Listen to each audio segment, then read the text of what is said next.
this video, I'm going to show you how I make my crochet velvet hair scrunchies using Bernat velvet yarn and a size 5mm hook. Yes, these labels are ones that I make on my computer. These are mine. I don't share this file, but it just basically says velvet scrunchies. I put a little metallic sticker on there, and then on the back it just says handmade, 100% polyester. Then it has washing and drying instructions. So, you know, feel free to make labels to put on yours and sell them at craft fairs.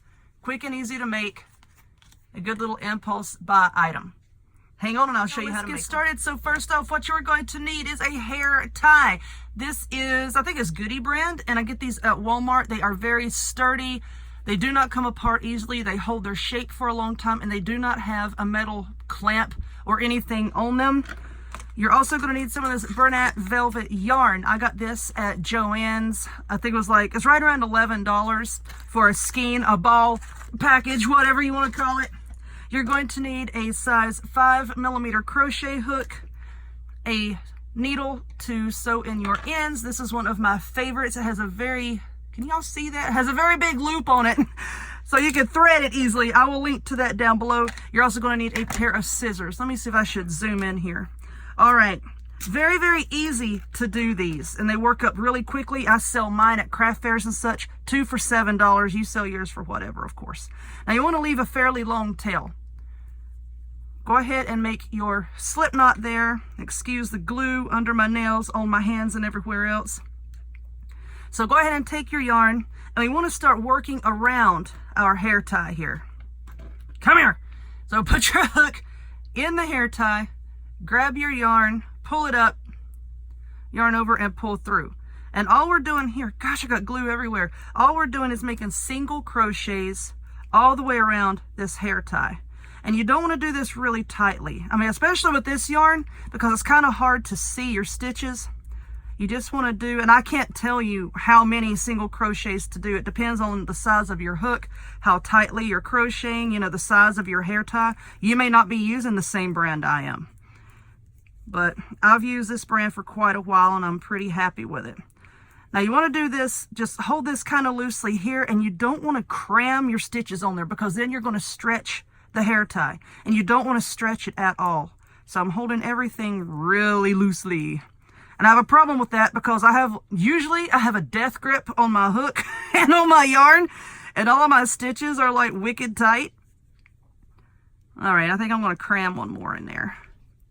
All right, so now that you have single crochets all the way around your hair tie, try to find your first stitch, put your hook in the first stitch, yarn over, pull it through, and pull it through for a slip stitch.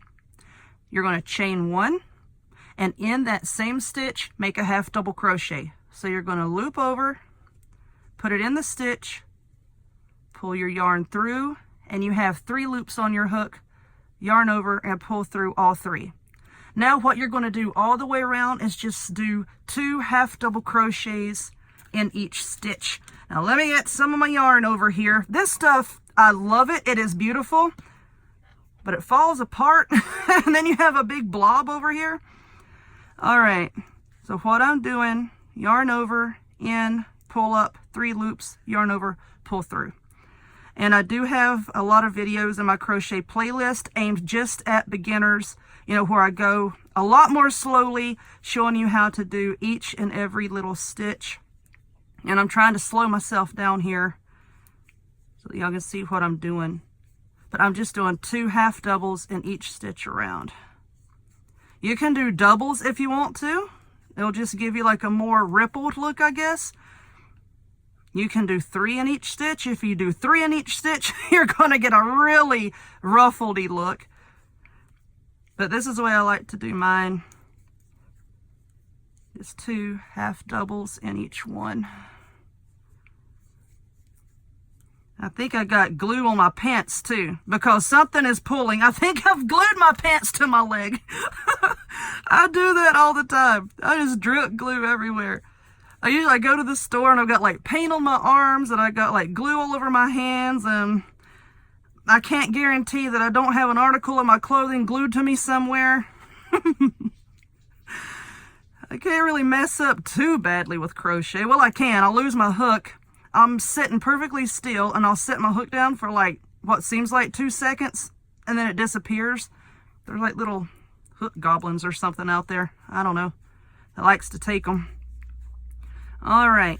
And now I'm not going to cut the video. I wanted to leave it running so that you can see just how fast these are. Did I put 3 in that one? I don't know. But this yarn, if you make a boo-boo, it's okay. Because you know what? You really can't tell. Okay. We're coming up to the end. Let's get some more yarn. Let's get some more. Come on. Here we go. Alrighty. It's kind of hard to see. That's why I said to make your stitches kind of loose, because it can be kind of hard to see. Okay, now that we're back at the end here, you just want to try to find that first stitch and just make a slip stitch into it like that to join. I'm just going to chain 1, and now I'm going to cut this tail kind of long, and I'm going to show you why here in a second. Okay, and I'll pull that through. All right, now because these stretch, you don't want to work away the end of your yarn just going in one direction. Okay, you want to go in 2 directions. I'm going to show you how I'm going to do that. All right, so now that I have my needle threaded, some people say yarning their needle. I don't like that. I say threading it. It's the act of threading. I'm just going to run the needle way, way over here. Okay, now let's pull it through.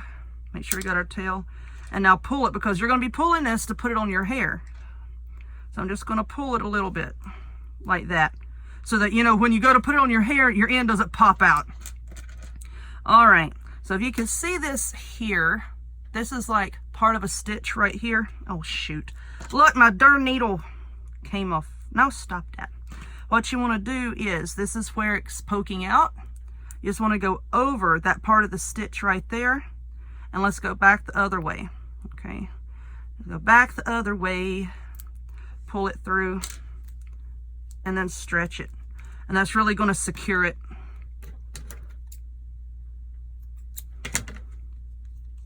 I'll trim it off. And now I'm just going to do the same thing with this end here. Now for this one, I started and I went around that way. For this one, I'm just going to start and I'm going to go this way. Just run it through here. That's one of the good things about this yarn. It's really easy to run your needle up and under it. All right. I'm going to pull it out this way. Stretch it, stretch it, stretch it. All right. And I'm just going to skip over part of that. And just go back the other way. My cat's in there meowing at me. She wants her treats, darn it.